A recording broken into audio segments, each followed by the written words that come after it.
आज के इस लाइव क्लास में। तो आज के इस लाइव क्लास में हम लोग देखने वाले हैं क्लास 10th हिंदी का ऑफिशियल बिहार बोर्ड का जो मॉडल पेपर है उसका सॉल्यूशन देखेंगे पूरा। तो जितने बच्चे क्लास में ज्वाइन हुए हैं क्लास को लाइक करके क्लास को शेयर कर दीजिए अपने दोस्तों के साथ भी। तब तक के लिए हम भी इस अपने क्लास को व्हाट्सएप ग्रुप में शेयर कर देते हैं। अगर आप लोग भी हमारे व्हाट्सएप ग्रुप से जुड़ना चाहते हैं जिसमें क्लास का नोटिफिकेशन और बहुत सारा स्टडी का मटेरियल जो होता है उसमें दिया जाता है, तो आप लोग भी अगर व्हाट्सएप ग्रुप में जुड़ना चाहते हैं तो इस वीडियो के लास्ट में जब वीडियो अपलोड हो जाएगा लाइव होने के बाद, तो वहाँ पे कमेंट में हम व्हाट्सएप ग्रुप का लिंक दे देंगे, तो आप लोग लिंक पे क्लिक करके ज्वाइन होने के लिए रिक्वेस्ट भेज दीजिएगा। हम आपको ग्रुप में ऐड कर देंगे, ठीक है।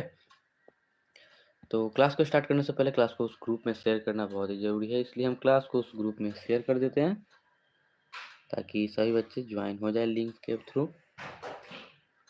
तो यहाँ पे हम क्लास को स्टार्ट करेंगे, 2 मिनट इंतज़ार कर लेते हैं ग्रुप में शेयर करने के बाद।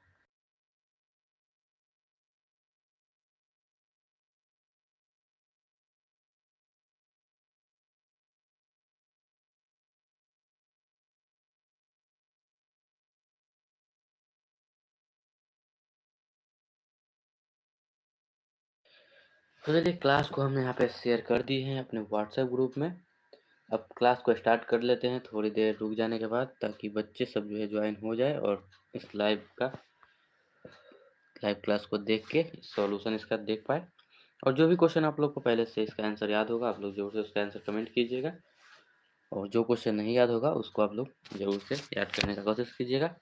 और आप लोग ध्यान रखिएगा कि आप लोग जब तैयारी कर रहे हैं एग्ज़ाम का तो आप लोग हिंदी बुक के साथ-साथ ग्रामर पे भी ध्यान रखिएगा, क्योंकि यहाँ पे 50% अगर बुक से क्वेश्चन होता है तो 50% जो क्वेश्चन होता है वो ग्रामर से ही होता है, ठीक है।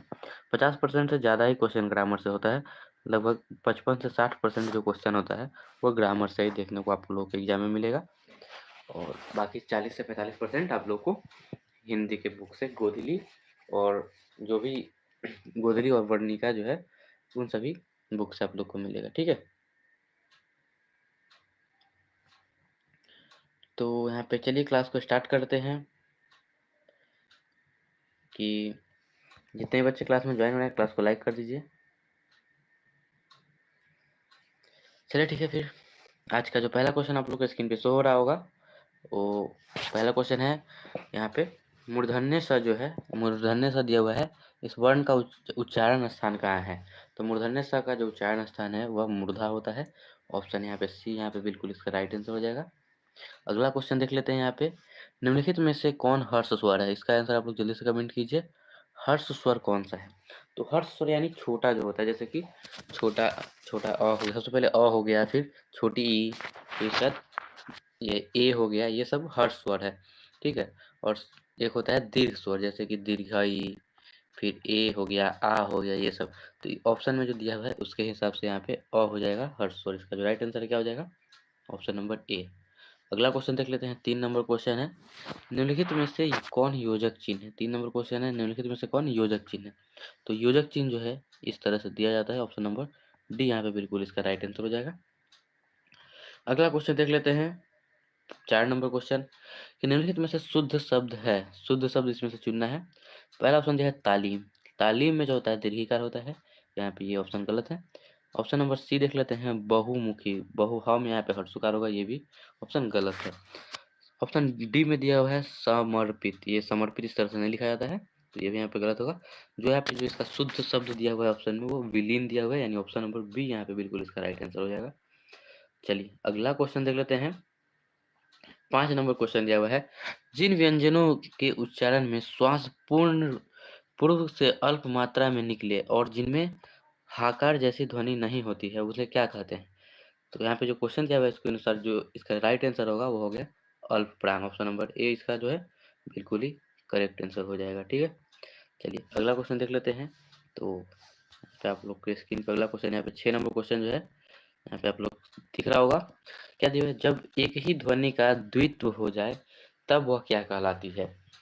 तो आप लोग इसको याद कर लीजिए। ऑप्शन सबसे पहले देख लेते हैं यहाँ पे क्या क्या है, संपृक्त ध्वनियाँ, युग्मक ध्वनियाँ, संयुक्त ध्वनियाँ और संधि। तो जल्दी से इसका आंसर आप लोग कमेंट कीजिए कि जब एक ही ध्वनि का द्वित्व हो जाए तब वह क्या कहलाती है। तो इसका जो राइट आंसर है वह क्या हो जाएगा, वह युग्मक ध्वनियाँ हो जाएगा, ठीक है। युग्मक ध्वनियाँ कहा जाता है। तो यहाँ पे ऑप्शन नंबर बी जो होगा इसका राइट आंसर हो जाएगा। ठीक है, अगला क्वेश्चन देख लेते हैं। यहाँ पे 7 नंबर क्वेश्चन है। 7 नंबर क्वेश्चन क्या दिया हुआ है? महोत्सव शब्द का संधि विच्छेद है। महोत्सव शब्द का संधि विच्छेद आप लोग को करना होगा। तो आप लोग पढ़े होंगे कि महाजोर उत्सव बराबर क्या होता है? महोत्सव होता है। ठीक है, महोत्सव महाजोर उत्सव। अगला क्वेश्चन देख लेते हैं। 8 नंबर क्वेश्चन है, यशः जोड़ दा की संधि है। यशः जोड़ दा की अगर जोड़ दे यशः जोड़ दा को तो क्या बनता है? तो यशोदा बनता है। तो यहाँ पे ऑप्शन नंबर डी इसका बिल्कुल ही राइट आंसर हो जाएगा। ठीक है, चलिए अगला क्वेश्चन देख लेते हैं। यहाँ पे 9 नंबर क्वेश्चन आप लोग के स्क्रीन पे है कि पवन शब्द का संधि विच्छेद होगा। पवन शब्द का जो संधि विच्छेद होता है वह क्या होता है? पोज और अन होता है। ठीक है, पोज और अन क्या होता है? पवन होता है। वही अगर पौज और अन करेंगे तो क्या हो जाएगा? पावन हो जाएगा। लेकिन यहाँ पे पवन दिया हुआ इसलिए क्या होगा? पोज और अन होगा। चलिए अगला क्वेश्चन देख लेते हैं। 10 नंबर, जहाँ वाक्य की गति अंतिम रूप ले ले, विचार के तार एकदम टूट जाए, वहाँ किस विराम चिन्ह का प्रयोग होगा? ठीक है, तो इसका जो राइट आंसर है वह क्या होगा? वो आ जाएगा यहाँ पे पूर्ण विराम। ऑप्शन नंबर सी यहाँ पे बिल्कुल इसका राइट आंसर हो जाएगा। ठीक है, अगला क्वेश्चन देख लेते हैं। 11 नंबर, कीर्तन शब्द किस लिंग का उदाहरण है? कीर्तन शब्द जो है वह किस लिंग का उदाहरण है? तो कीर्तन शब्द पुल्लिंग शब्द है। ठीक है, ऑप्शन नंबर ए यहाँ पे बिल्कुल इसका राइट आंसर हो जाएगा। अगला क्वेश्चन है, एकता शब्द किस लिंग का उदाहरण है? तो एकता शब्द जो है वह भी क्या है? पुल्लिंग है। अगला क्वेश्चन है, कुजरा शब्द का स्त्रीलिंग क्या है? तो कुंजरा शब्द का जो स्त्रीलिंग है, कुंजरा किसे कहते हैं? तो जो सब्जी बेचने वाले होते हैं उसे कुंजरा कहते हैं। और इसका कुंजरा शब्द का स्त्रीलिंग जो होगा वो क्या हो जाएगा? कुंजड़ी हो जाएगा। ठीक है, तो ऑप्शन नंबर ए यहाँ पे बिल्कुल इसका राइट आंसर हो जाएगा। अगला क्वेश्चन है 14 नंबर, निम्नलिखित में से कौन शुद्ध वाक्य है? शुद्ध वाक्य चुनना है। ऑप्शन ए में दिया है बंदूक एक बहुत ही उपयोगी शस्त्र है। तो यहाँ पे ये गलत हो जाएगा। बंदूक एक उपयोगी शस्त्र नहीं अस्त्र होता है। ठीक है, ऑप्शन ए गलत है। अगला क्वेश्चन है, वह गीत की दो चार लड़ियाँ गाती है। तो यहाँ पे जो बी ऑप्शन है ये भी गलत हो जाएगा, क्योंकि दो चार लड़ियाँ नहीं कड़ियाँ गाती है, इस तरह से होना चाहिए था। यहाँ पे ऑप्शन बी भी यहाँ पे गलत है। अगला क्वेश्चन देख लेते हैं सी नंबर। तो सी नंबर क्वेश्चन है, पुलाव बहुत ही लजीज है। तो सी जो इसका राइट आंसर हो जाएगा यहाँ पे ऑप्शन नंबर सी। शुद्ध वाक्य कौन सा है? तो पुलाव बहुत ही लजीज है। अगला क्वेश्चन देख लेते हैं 15 नंबर क्वेश्चन, परिणाम शब्द में कौन सा उपसर्ग है? ऑप्शन ए पड़ी, ऑप्शन बी पढ़, ऑप्शन सी प्र और ऑप्शन डी प्रति।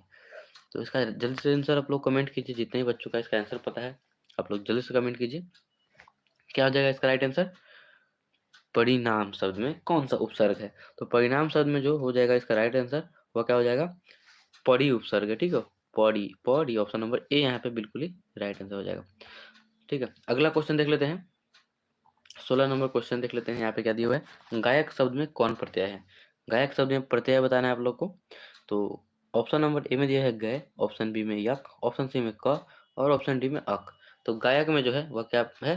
अक प्रत्यय है। ठीक है, अगला क्वेश्चन देख लेते हैं। रचना अथवा बनावट के आधार पर कितने प्रकार होते हैं? तो रचना रचना अथवा बनावट के आधार पर शब्द के कितने प्रकार होते हैं? तो 3 प्रकार होते हैं। ऑप्शन नंबर यहाँ पे बी यहाँ पे बिल्कुल राइट आंसर हो जाएगा। चलिए अगला क्वेश्चन देख लेते हैं। 18 नंबर क्वेश्चन है कि निम्नलिखित में कौन यौगिक शब्द है? यौगिक शब्द का मतलब क्या होता है कि अगर उसे हम अलग अलग करें तो दोनों का एक मतलब होना चाहिए। ठीक है, तो पीला इसको अलग अलग करते हैं तो पी का कोई मतलब नहीं होता है, ला का भी कोई मतलब। नमक को अगर अलग करें, नमक, दोनों में से अलग करने पे भी कोई अर्थ नहीं हो रहा है। तो इसका जो राइट आंसर है वो क्या हो जाएगा? दूध वाला। ठीक है, अगला क्वेश्चन है यहाँ पे 19 नंबर क्वेश्चन, निम्नलिखित में से कौन तद्भव शब्द है? तद्भव शब्द किसे कहते हैं? कि वैसे शब्द जो संस्कृत से लिए गए हो, मतलब संस्कृत से चेंज करके हिंदी कर दिया गया हो। तो यहाँ पे जो राइट आंसर हो जाएगा ऑप्शन नंबर बी आग हो जाएगा, क्योंकि आग जो है अग्नि होता है संस्कृत में, और अग्नि से क्या लिया गया है? आग लिया गया है। ठीक है, तो यहाँ पे ऑप्शन नंबर बी हो जाएगा इसका राइट आंसर, उन्हें इसका बी। ठीक है, अगला क्वेश्चन देख लेते हैं। यहाँ पे 20 नंबर, कौन सा शब्द तत्सम है इनमें से? ठीक है, निम्नलिखित में से कौन सा शब्द तत्सम है? तो तत्सम शब्द किसे कहते हैं? जो संस्कृत जैसे कि हूबहू संस्कृत होता है। ठीक है, और संस्कृत से अगर उसे हम हिंदी में ले लेते हैं तो तद्भव हो जाता है, लेकिन हूबहू संस्कृत जैसा हो उसे हम क्या कहते हैं? तत्सम शब्द कहते हैं। तो यहाँ पे ऑप्शन नंबर ए हो जाएगा यहाँ पे बिल्कुल इसका राइट आंसर। अगला क्वेश्चन है 21 नंबर, देख लीजिए क्वेश्चन। राम ने पुस्तक पढ़ी है, किस काल का उदाहरण है? राम ने पुस्तक पढ़ी है, यानी पढ़ने का काम जो है वह समाप्त हो चुका है। तो इसका जो राइट आंसर क्या हो जाएगा, पूर्ण वर्तमान काल। ठीक है, अगला क्वेश्चन देख लेते हैं यहाँ पे 22 नंबर। हिंदी में सर्वनाम के कितने भेद है? तो हिंदी में सर्वनाम के कितने भेद होते हैं? तो 6 भेद होते हैं, आप लोगों को पता होगा। तो ऑप्शन नंबर सी में दिया हुआ है 6, इसीलिए यहाँ पे इसका जो राइट आंसर है वो क्या हो जाएगा, 6 हो जाएगा। अगला क्वेश्चन देख लेते हैं। मोहन ने कुछ नहीं खाया है। तो मोहन ने कुछ नहीं खाया है किस सर्वनाम का उदाहरण है? ऑप्शन ए में क्या दिया है, पुरुषवाचक सर्वनाम। ऑप्शन में प्रश्नवाचक सर्वनाम। ऑप्शन सी में निजवाचक सर्वनाम। ऑप्शन डी में अनिश्चयवाचक सर्वनाम। तो इसका जो राइट आंसर है वो क्या हो जाएगा, मोहन ने कुछ नहीं खाया है। तो यहाँ पे जो इसका राइट आंसर है वो हो जाएगा आप लोग का यहाँ पे ऑप्शन नंबर, यहाँ पे अनिश्चय है ना, कुछ नहीं खाया है, कुछ क्या इस तरह से दिया है, तो अनिश्चय, निश्चित नहीं है यानी अनिश्चय, यहाँ पे अनिश्चयवाचक सर्वनाम हो जाएगा। ठीक है, अगला क्वेश्चन देख लेते हैं। यहाँ पे 24 नंबर क्वेश्चन है, कलम तोड़ना मुहावरे का अर्थ है। ऑप्शन में दिया है बाधा दूर होना, बहुत बढ़िया लिखना। ऑप्शन में प्रतिकूल कार्य, और ऑप्शन डी में कटु सत्य कहना। ठीक है, तो कलम तोड़ने का जो राइट आंसर हो जाएगा वो क्या होता है, कलम तोड़ने का मतलब बढ़िया लिखना। ठीक है, जैसे कहते हैं ना कि एग्जाम में कलम तोड़ दिए हैं, यानी बहुत बढ़िया लिखे हैं। ठीक है, तो यहाँ पे ऑप्शन नंबर बी यहाँ पे बिल्कुल इसका राइट आंसर हो जाएगा। चलिए अगला क्वेश्चन देख लेते हैं। 25 नंबर क्वेश्चन है, आँख के अंधे गांठ के परे लोकोक्ति का क्या अर्थ है? इस लोकोक्ति का अर्थ बताना है, आँख के अंधे और गांठ के पूरे। ठीक है, ऑप्शन ए में दिया है मूर्खों में कुछ पढ़ा लिखा व्यक्ति। ऑप्शन बी में है अपनी बुराई नहीं दिखती। ऑप्शन सी में है दोहरा लाभ होना, और ऑप्शन डी में मूर्ख धनवान। तो आँख के अंधे गांठ के पूरे, इसका जो मतलब होता है वो क्या होता है, मूर्ख धनवान। अगर कोई मूर्ख व्यक्ति जो धनवान हो जाता है उसी को आँख के अंधे और गांठ के पूरे कहते हैं। ठीक है, चलिए अगला क्वेश्चन देख लेते हैं। 26 नंबर क्वेश्चन, निम्नलिखित में से कौन अशुद्ध शब्द है? अशुद्ध शब्द आप लोग को इसमें से चुनना है। ऑप्शन में दिया हुआ है व्यवस्था। ऑप्शन में दिया है संस्मरण। ऑप्शन सी में दिया है चिड़िया, और ऑप्शन डी में मंगल ध्वनि। तो इसका जो राइट आंसर होता है चिड़िया, ड्रा में कहता है हर्ष कार्ड होता है। ठीक है, अगला क्वेश्चन देख लेते हैं 27 नंबर, बिजली शब्द का पर्यायवाची शब्द क्या है? तो बिजली का जो पर्यायवाची शब्द है वो क्या होता है, दामिनी होता है। ऑप्शन नंबर ए यहाँ पे बिल्कुल ही राइट आंसर हो जाएगा। अगला क्वेश्चन यहाँ पे देख लेते हैं, पयोधर का पर्यायवाची शब्द बताना है आप लोग को। पयोधर किसका पर्यायवाची शब्द है? ठीक है, तो पयोधर बादल का पर्यायवाची शब्द होता है। कुछ लोग पर्यायवाची शब्द याद किए होंगे तो आप लोग को जरूर से याद होगा। अगला क्वेश्चन देख लेते हैं, कुटिल शब्द का विलोम क्या होता है? कुटिल शब्द का विलोम आप लोग को बताना है। तो कुटिल यानी क्या होता है कि जटिल या कठिन, इस तरफ क्या बोलते हैं, कुटिल कहते हैं। तो ऑप्शन में दिया है कोमल, ऑप्शन बी में सरल, ऑप्शन सी में सबल, और ऑप्शन डी में जटिल।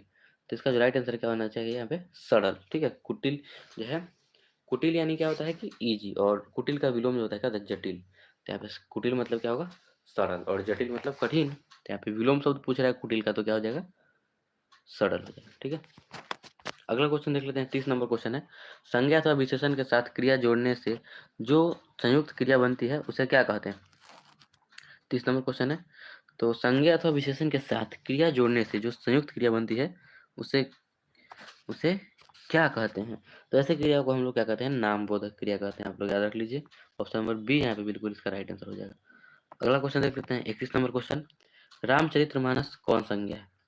तो रामचरितमानस जो है वो क्या हो जाएगा, किसी एक मतलब व्यक्ति का, मतलब एक व्यक्तिगत है। ठीक है, क्या है, किसी खास नाम का है। ठीक है, किसी खास मानस का क्या है, रामचरितमानस क्या है, किसी खास ग्रंथ है, तो क्या हो जाएगा, व्यक्तिवाचक। ठीक है, अगर वही किताब दिया रहता या फिर ग्रंथ दिया रहता और वो पूछा तो क्या रहता, जातिवाचक। अगला क्वेश्चन है, कश्मीरी सेब सिंदूरी लाल होता है, इस वाक्य में प्रविशेषण है। कश्मीरी सेब सिंदूरी लाल होता है। ठीक है, तो प्रविशेषण कैसे कहते हैं, कि जो विशेषण की विशेषता बताता है उसे क्या कहते हैं, प्रविशेषण कहते हैं। तो जो कश्मीरी सेब है वो सिंदूरी लाल है, तो इसका जो इसमें क्या पूछा जा रहा है आप लोगों से, प्रविशेषण, जो विशेषण की विशेषता बताता है। ठीक है, तो इसका जो राइट आंसर हो जाएगा क्या हो जाएगा, सिंदूरी हो जाएगा। क्या कह रहा है वाक्य में, कश्मीरी सेब सिंदूरी लाल है। कश्मीरी सेब लाल है, लाल क्या है, विशेषण है, और विशेषण की विशेषता क्या बता रहा है, सुंदरी, यानी जो इसमें प्रविशेषण है वह सिंदूरी हो जाएगा। ठीक है, तो अगला क्वेश्चन देख लेते हैं। 33 नंबर क्वेश्चन, निम्नलिखित में परिमाण बोधक विशेषण का उदाहरण है। परिमाण मतलब कि यहाँ पे क्या दिया, सफेद, उसके बाद क्या दिया, बड़ा लड़का, वह लड़का। ऑप्शन सी में बड़ा सा, और ऑप्शन डी में 4 गज। 4 गज जो हो जाएगा वो क्या हो जाएगा? संख्यावाचक। यहाँ पे क्या है? परिणामवाचक। इससे परिणाम का मतलब परिणाम पता चले, ठीक है। तो इसका जो ऑप्शन राइट आंसर हो जाएगा ऑप्शन नंबर सी हो जाएगा। ऑप्शन बड़ा सा, ठीक है, बड़ा छोटा ये सब क्या होता है? परिणामवाचक विशेषण होता है। अगला क्वेश्चन देख लेते हैं। 34 नंबर क्वेश्चन है, जिस समास म विशेष विशेषण अथवा उपमेय उपमान का संबंध हो उसे क्या कहते हैं? तो इसका राइट आंसर जो हो जाएगा आप लोग याद कर लीजिए कि जिस समास व विशेष विशेषण अथवा उपमेय अपमान का संबंध हो उसे क्या कहते हैं? तो कर्मधारय समास कहते हैं, ठीक है। ऑप्शन नंबर बी यहाँ पे बिल्कुल इसका राइट आंसर। अगला क्वेश्चन है यहाँ पे, सीताराम शब्द कौन समास है? सीताराम, सीताराम जो कौन सा समास हो जाएगा? तो यहाँ पे द्वंद्व समास हो जाएगा, ठीक है, सीताराम। अगला क्वेश्चन देख लेते हैं। 36 नंबर क्वेश्चन है, पंचवटी शब्द में कौन सा समास है? पंचवटी में क्या है? संख्या संख्या संख्या का एक तरह से आगे बोध हो रहा है ना, तो जिसमें संख्या का आगे जो बोध होता है उसे उस तरह के समास को क्या कहते हैं? द्विगु समास कहते हैं ना। तो ऑप्शन नंबर ए यहाँ पे बिल्कुल इसका राइट आंसर हो जाएगा। अगला क्वेश्चन है, क्रिया की विशेषता प्रकट करने वाले शब्द को क्या कहते हैं? तो वह शब्द जो क्रिया की विशेषता बताता है उसे क्या कहते हैं हम लोग? क्रिया विशेषण कहते हैं ना। तो ऑप्शन नंबर डी यहाँ पे बिल्कुल इसका राइट आंसर हो जाएगा। अगला क्वेश्चन देख लेते हैं, निम्नलिखित में से अज्ञात वाक्य का उदाहरण है। अज्ञात वाचक का उदाहरण है, ठीक है, आज्ञावाचक का उदाहरण है। ऑप्शन में तुम क्या खाओगे? ऑप्शन में तुम सदा सत्य बोलो। ऑप्शन सी में प्रभा इस हिसाब को नहीं बनाएगी। और ऑप्शन डी में तुमने इस पत्र को पढ़ा होगा। क्या क्वेश्चन है कि निम्नलिखित में से आज्ञावाचक, आज्ञा यानी कि आज्ञा दिया जा रहा है, ठीक है। ऑप्शन में दिया है तुम क्या खाओगे, तो एक तरह से प्रश्न पूछा जा रहा है। अगला B number question, B number option क्या दिया है? तुम सदा सत्य बोलो। अगला क्वेश्चन है, प्रभा इस हिसाब को नहीं बनाएगी, ये भी आज्ञा नहीं है। ऑप्शन डी में क्या दिया हुआ है? तुमने इस पत्र को पढ़ा होगा, ये भी एक तरह से आज्ञा नहीं है। ऑप्शन बी जो ही है वही एक तरह से आज्ञा का बोध हो रहा है, तुम सदा सत्य बोलो, ठीक है, आज्ञा दिया जा रहा है, इसलिए आज्ञावाचक जो है यहाँ पे ऑप्शन नंबर बी होना चाहिए। तो यहाँ पे बी को टिक कर लेंगे। अगला क्वेश्चन है, रचना की दृष्टि से वाक्य कितने प्रकार होते हैं? तो रचना की दृष्टि से वाक्य कितने प्रकार के होते हैं? तो 3 प्रकार के होते हैं। ऑप्शन नंबर ए यहाँ पे बिल्कुल इसका सही आंसर हो जाएगा।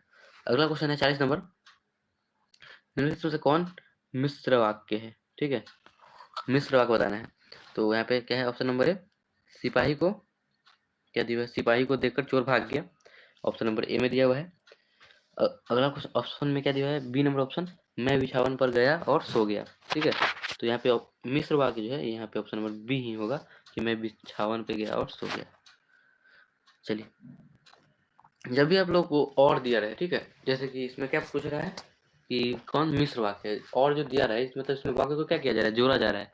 यह मिश्र वाक्य जैसे में और बीच में जोड़ दिया गया होगा, तो आप लोग और देख के भी पहचान सकते हैं। तो यहाँ पे ऑप्शन नंबर बी यहाँ पे बिल्कुल इसका राइट आंसर हो जाएगा। अगला क्वेश्चन देख लेते हैं यहाँ पे 41 नंबर क्वेश्चन। यहाँ पे जो 40 क्वेश्चन में से तब तक आप लोगों ने कितना क्वेश्चन सही किया, आप लोग जरूर से इसका आंसर कमेंट कीजिए। 40 में से अभी तक आप लोग का कितना जो क्वेश्चन है वह सही हो पाया है। अगला क्वेश्चन यहाँ पे देख लेते हैं 41 नंबर क्वेश्चन। तो रात और संध्या के बीच की बेला, रात और संध्या के बीच की जो बेला होती है, इस वाक्य खंड के लिए शब्द है। जो रात और संध्या के जो बीच का समय होता है उसे हम लोग क्या कहते हैं? तो गोधूली कहते हैं, ठीक है।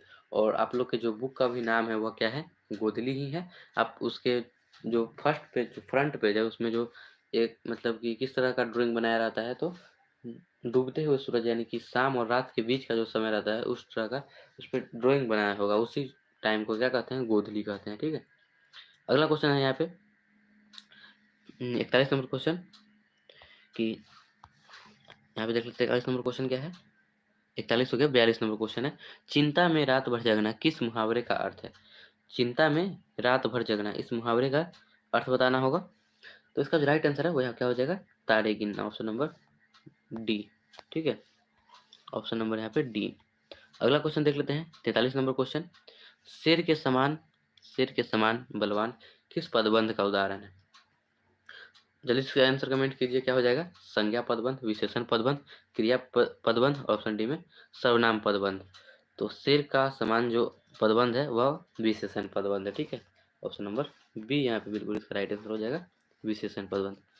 अगला क्वेश्चन देख लेते हैं 44 नंबर क्वेश्चन।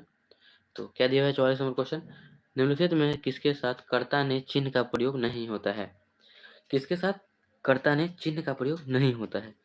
तो जैसे में बोला गया नहाना, ऑप्शन बी में क्या दिया है? खांसना, ऑप्शन सी में छींकना, और ऑप्शन डी में भूलना। तो इसका जो राइट आंसर है वो क्या हो जाएगा, भूलना। भूलना में ने का प्रयोग नहीं होता है, जैसे कि राम ने नहाया है, राम ने भूलना, ने जो है इसमें नहीं होगा, ठीक है। तो भूलना ही हो जाएगा इसका राइट आंसर 44 का डी। अगला क्वेश्चन देख लेते हैं 45 नंबर क्वेश्चन। एक या अनेक का बोध कराने वाले शब्द को क्या कहते हैं? एक या अनेक का जो बोध कराए वैसे शब्द को क्या कहते हैं? तो जैसे हम बोले लड़का, ठीक है, तो उसमें एक का बोध हो गया, और हम बोले लड़के तो उससे अनेक का बोध हो गया। तो वही पूछा जा रहा है कि क्या है, एक या अनेक का बोध कराने वाले, तो ऐसे सब क्या कहते हैं कि वचन कहते हैं ना, एक वचन बहुवचन, तो वही हो जाएगा वचन। अगला क्वेश्चन है 46 नंबर। यहाँ पे अब आ गया है, माँ ने बच्चे को खिलौने खरीदे, माँ ने बच्चे को खिलौने खरीदे, इस वाक्य में किस कारक का उदाहरण है? माँ ने, ठीक है, माँ ने बच्चे को, कर्ता ने, कर्म को, यहाँ पे ने भी नहीं होगा, यह वाक्य किस उदाहरण का, ठीक है। ऑप्शन में देख लेते हैं क्या दिया हुआ है, ऑप्शन पहले पढ़ लेते हैं। संप्रदान कारक, ऑप्शन बी में संबंध कारक, ऑप्शन सी में संबोधन कारक, और ऑप्शन डी में करण कारक। तो इसका जो राइट आंसर है वह क्या हो जाएगा आप लोग का, ऑप्शन नंबर है संप्रदान कारक, ठीक है। अब इसके बाद यहाँ पे आप लोग को 47 नंबर क्वेश्चन से आप लोग को क्या से बुक से क्वेश्चन आना स्टार्ट हो गया है, तो आप लोग जल्दी जल्दी से इसका भी आंसर देख लेते हैं। अभी तक जो क्वेश्चन था वो ग्रामर का था 46 तक। अब अगला क्वेश्चन देख लेते हैं 47 नंबर, जो कि आप लोग के बुक से दिया गया है, और श्रम विभाग और जाति प्रथा पहला चैप्टर से क्वेश्चन। भीमराव अम्बेडकर के अनुसार पेशा परिवर्तन की अनुमति न देकर जाति प्रथा भारत में किसका एक प्रमुख और प्रत्यक्ष कारण बनी हुई है? तो इसका जो राइट आंसर होगा वह क्या हो जाएगा, बेरोजगारी का, ऑप्शन नंबर ए। अगला क्वेश्चन देख लेते हैं 48 नंबर।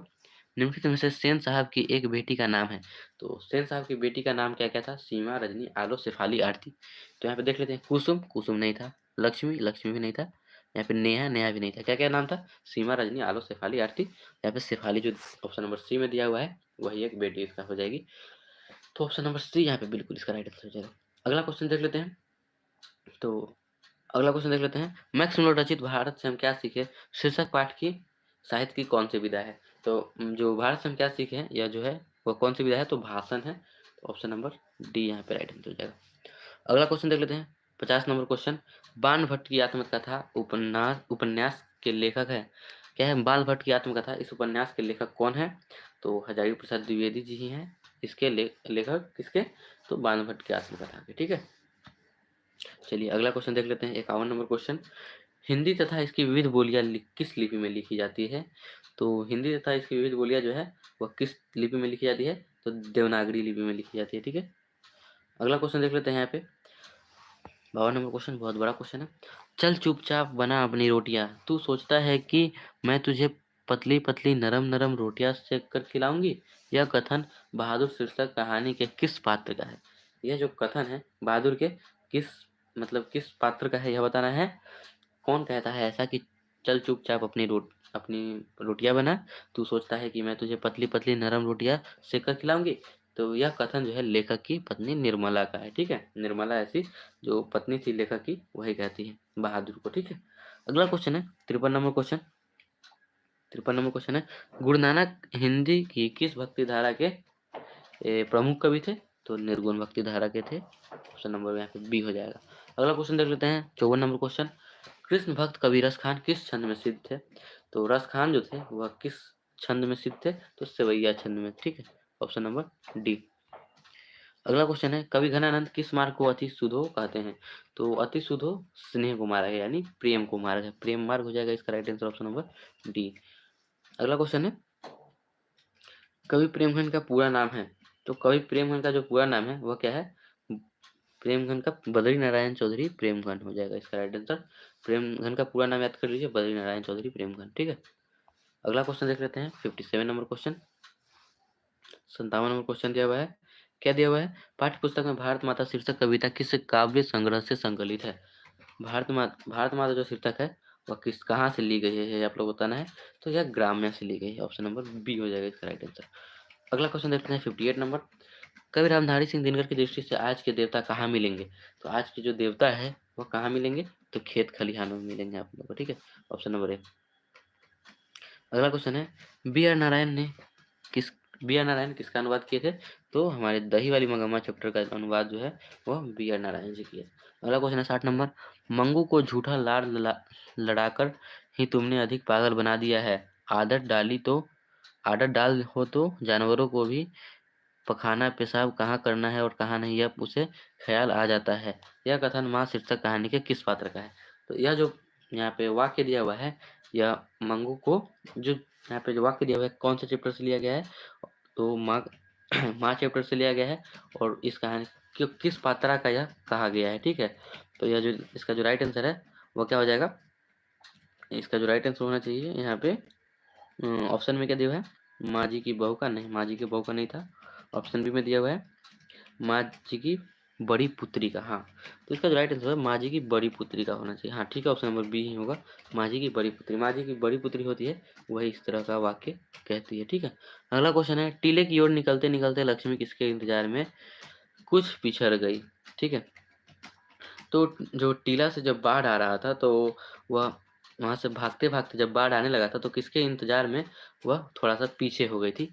तो उसका बेटा था अच्युत, तो उसी का इंतजार कर रही थी कि वह आ जाए, और उसी के कारण वह पीछे हो गई थी और बाढ़ आ गया था। ठीक है, अगला क्वेश्चन है, वलीयमाल के गाँव का नाम क्या था? वलीयमाल के गाँव का नाम बताना।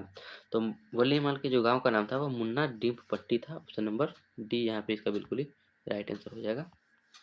अगला क्वेश्चन देख लेते हैं, 63 नंबर क्वेश्चन, धरती कब तक घूमेगी शीर्षक कहानी में कैलाश की पत्नी कौन थी? तो जो कैलाश की पत्नी का नाम राधा था। ठीक है, कैलाश की पत्नी का नाम क्या था? राधा था। अगला क्वेश्चन है, मानव का रचा हुआ सूरज मानव को भाव बनाकर सूख गया, यह किस कविता से लिया गया है? तो यह हिरोशिमा चैप्टर से लिया गया है कि मानव के द्वारा रचा गया सूरज मानव को भाव बनाकर सूख गया। अगला क्वेश्चन देख लेते हैं, 65 नंबर क्वेश्चन, तो आत्मजयी प्रबंध काव्य के रचनाकार कौन है? आत्मजयी के क्या है? कुंवर नारायण है। ऑप्शन नंबर ए हो जाएगा।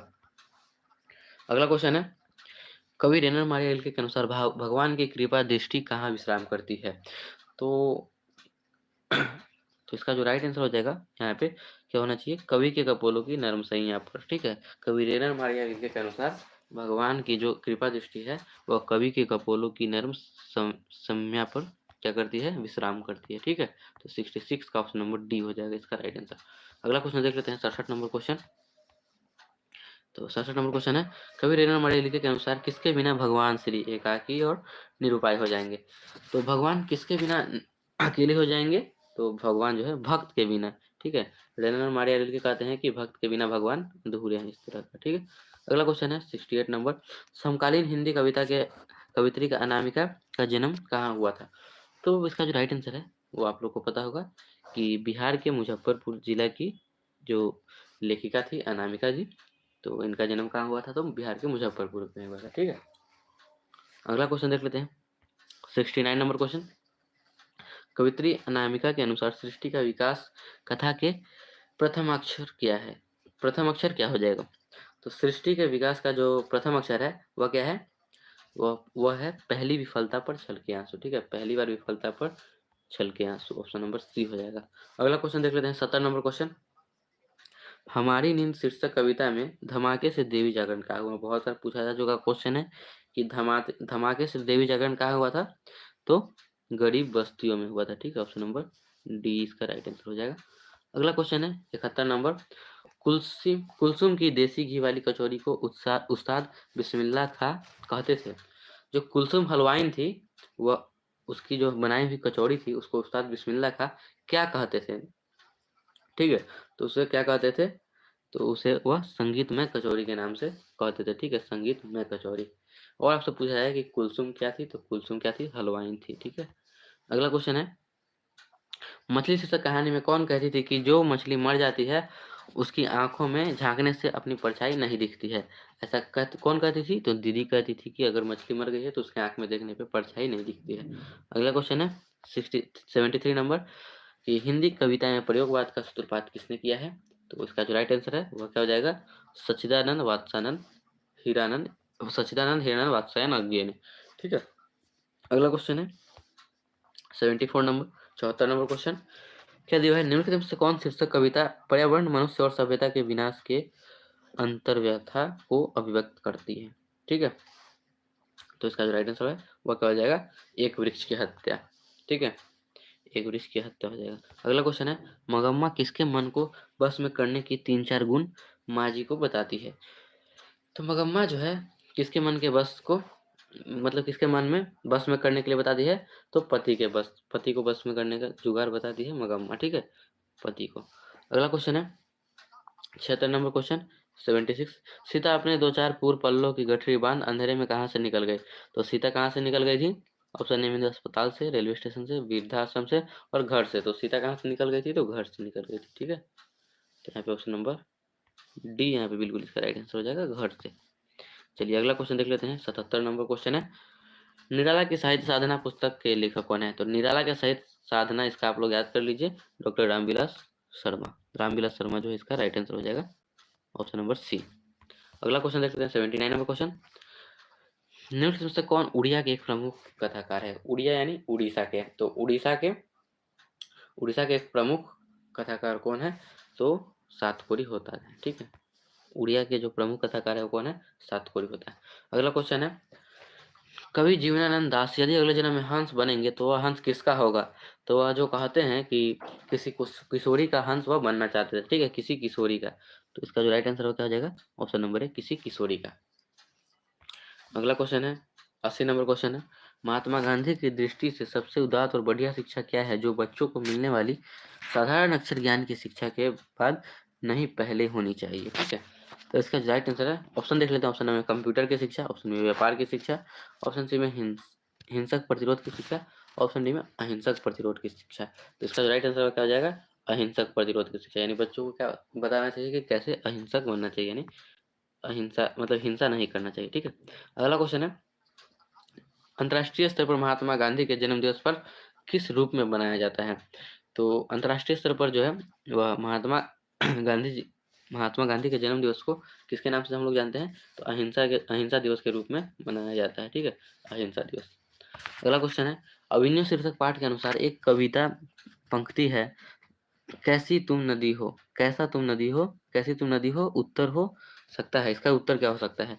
अभिनव शीर्षक पाठ के अनुसार एक कविता पंक्ति कैसी तुम नदी हो, उत्तर हो सकता है। ऑप्शन ए में दिया है जैसी तुम क्या है रत्न गर्भा हो, ऑप्शन बी में जैसी तुम कविता हो, ऑप्शन सी में जैसी तुम सलीला हो और ऑप्शन डी में जैसी तुम पालिका हो। तो इसका जो राइट आंसर है वह क्या हो जाएगा? यहाँ पे ऑप्शन नंबर, यहाँ पे देख लेते हैं कि ऑप्शन नंबर बी हो जाना चाहिए। ऑप्शन नंबर बी हो इसका राइट आंसर, जैसी तुम कविता हो, ठीक है। ऑप्शन नंबर बी यहाँ पे बिल्कुल इसका राइट आंसर हो जाएगा। अगला क्वेश्चन है कि 83 नंबर क्वेश्चन है, बिरजू महाराज अपना सबसे बड़ा जज किसे मानते थे? तो बिरजू महाराज जो थे अपने सबसे बड़ा जज किसे मानते थे? तो अपनी अम्मा को मानते थे, ठीक है। अपनी अम्मा को ऑप्शन नंबर ए में दिया हुआ है, तो यहाँ पे ए हो जाएगा बिल्कुल इसका आंसर। अगला क्वेश्चन देख लेते हैं, ढाते क्या है 84 नंबर क्वेश्चन, ढहते विश्वास शीर्षक कहानी में लक्ष्मी किसका रूप देखकर सशंकित हो उठी, ठीक है। तो इसका जो राइट आंसर है वह क्या हो जाएगा? तो यहाँ पे ऑप्शन ए में दिया है गुणनिधि का, ऑप्शन में दिया है तहसीलदार का, ऑप्शन सी में आसमान का और ऑप्शन डी में सरपंच का। तो आसमान को देखकर वह क्या हो गई थी? सशंकित हो गई थी, तो ऑप्शन नंबर सी हो जाएगा इसका राइट आंसर। अगला क्वेश्चन देख लेते हैं 86 नंबर, चारों ओर खड़े डॉक्टरों ने बारी बारी से आकर किसकी सहायता के पापती की के भीतर भाग परीक्षण किया? भीतरी भाग का परीक्षण किया था किसने? तो इसका जो राइट आंसर हो जाएगा आप लोग याद कर लीजिए, क्या हो जाएगा इसका राइट आंसर? किस यंत्र से किया, मतलब किससे कर रहे थे, ठीक है। तो ऑप्शन इसका जो राइट आंसर हो जाएगा ऑप्शन नंबर बी, ऑप्थेलस्कोप से, ठीक है, ऑप्थेलस्कोप से। अगला क्वेश्चन है, भक्त कवि गुरु नानक के पद किस भाषा में रचित है? तो इसका जो राइट आंसर है वो क्या हो जाएगा? तो गुरु नानक के जो पद है वह तो फिर पंजाबी भाषा में है या फिर मिश्रित ब्रज भाषा में। तो इसका ऑप्शन नंबर डी यहाँ पे बिल्कुल इसका राइट आंसर हो जाएगा। अगला क्वेश्चन है 87 नंबर क्वेश्चन है, 252 वैष्णव की वार्ता के अनुसार कबीरदास खान को किसने पुष्टि मार्ग की दीक्षा दी थी? तो इसका जो राइट आंसर है वह क्या हो जाएगा? तो पुष्टि मार्ग की दीक्षा स्वामी विट्ठल नाथ ने दी थी, ऑप्शन नंबर सी हो जाएगा। अगला क्वेश्चन देखते हैं, जनतंत्र का जन्म शीर्षक कविता के अनुसार मिट्टी की अवोध मूर्ति कौन है? इसका जो राइट आंसर हो जाएगा क्या हो जाएगा? ऑप्शन नंबर देख लेते हैं। ऑप्शन नंबर में जो है जनता, ऑप्शन बी में देवता, ऑप्शन सी में सामंत, ऑप्शन डी में अंग्रेज। तो इसका जो राइट आंसर हो जाएगा ऑप्शन नंबर है जनता। अगला क्वेश्चन देख लेते हैं 89 नंबर क्वेश्चन, परंपरा का मूल्यांकन शीर्षक निबंध के अनुसार साहित्य में मनुष्य को कैसी भावनाएं प्रतिफलित होकर उसे प्रमाणित परिणामात्र से जोड़ती है, ठीक है। तो इसका जो राइट आंसर हो जाएगा वह क्या हो जाएगा? ऑप्शन ए में जो है जटिल भावनाएं, ऑप्शन बी में कठोर भावनाएं, ऑप्शन सी में आदिम भावनाएं और ऑप्शन डी में हिंसक भावनाएं। तो इसका जो राइट आंसर है वो क्या हो जाएगा? तो आदिम भावनाएं हो जाएगा। यहाँ पे ऑप्शन नंबर सी हो जाएगा इसका राइट आंसर। अगला क्वेश्चन देख लेते हैं 90 नंबर क्वेश्चन। गुणाकर मूल्य के अनुसार किस नाटक ग्रंथ से पाटलिपुत्र पटना को नगर कहने की जानकारी मिलती है? ठीक है, गुणाकर मूल्य के अनुसार किस नाटक ग्रंथ से पाटलिपुत्र पटना को नगर कहने की जानकारी मिलती है? तो गुणाकर मूल्य के अनुसार जो है वह कहाँ से मिलती है जानकारी, किस ग्रंथ से जानकारी मिली है? तो आप लोग याद कर लीजिए, पादता पादता डिक्तम से। ठीक है, पादता डिक्तम से। ऑप्शन नंबर यहाँ पे डी, यहाँ पे बिल्कुल इसका राइट आंसर हो जाएगा। अगला क्वेश्चन है 91 नंबर 91 नंबर क्वेश्चन है। बूढ़ा चौकीदार वृक्ष जब दूर से ही ललकारता है कौन? तब कवि जवाब क्या देता है? जब बूढ़ा चौकीदार वृक्ष जो है दूर से ही ललकारता है कौन, तब कवि उसे क्या जवाब देता है? तो कवि उसे क्या कहता था? दोस्त, तुम्हारा दोस्त। ठीक है, ऑप्शन नंबर ए यहाँ पे इसका राइट आंसर हो जाएगा। अगला क्वेश्चन देखते हैं। अक्षर ज्ञान शीर्षक कविता में बेटा अंगा के ड को क्या समझता है? तो अंगा के ड को क्या समझता है? तो वह माँ समझता है, और उसके अंदर जो अनुस्वार होता है उसे बेटा समझता है। ठीक है, चलिए यहाँ पे अगला क्वेश्चन देख लेते हैं। कन्नड़ साहित्य के प्रतिष्ठित रचनाकार श्रीनिवास जी का जन्म कहाँ हुआ था? तो श्रीनिवास जी का जन्म कहाँ हुआ था? तो कोलार कर्नाटक में हुआ था। आप लोग दही वाली मगम्मा चैप्टर पढ़े होंगे तो आप लोग को पता होगा। अगला क्वेश्चन देखते हैं। माँ शीर्षक कहानी में अस्पताल की परिचारिका किस तरह मंगू का ध्यान अपनी तरफ खींचती है? तो माँ कहानी शीर्षक में अस्पताल की परिचारिका जो है तो किस तरह से वह अपनी तरफ खींचती है? तो हाथ का रुमाल फटकार कर। ऑप्शन नंबर ए हो जाएगा। अगला क्वेश्चन देख लेते हैं। बिरजू महाराज की शिष्या रश्मि वाजपेयी रंग क्रम की किस पत्रिका का संपादन किया? तो बिरजू महाराज की जो शिष्या थी वह रश्मि वाजपेयी ने किस किस पत्र का जो है संपादित किया था? तो नटरंग का किया था। ठीक है, नटरंग पत्रिका का ऑप्शन नंबर डी हो जाएगा यहाँ पे इसका राइट आंसर। अगला क्वेश्चन देख लेते हैं 96 नंबर क्वेश्चन। कवि घनानंद किस मुगल बादशाह के यहाँ मीर मुंशी का काम करते थे? तो कवि घनानंद जो थे वह कहाँ मीर मुंशी का काम करते थे?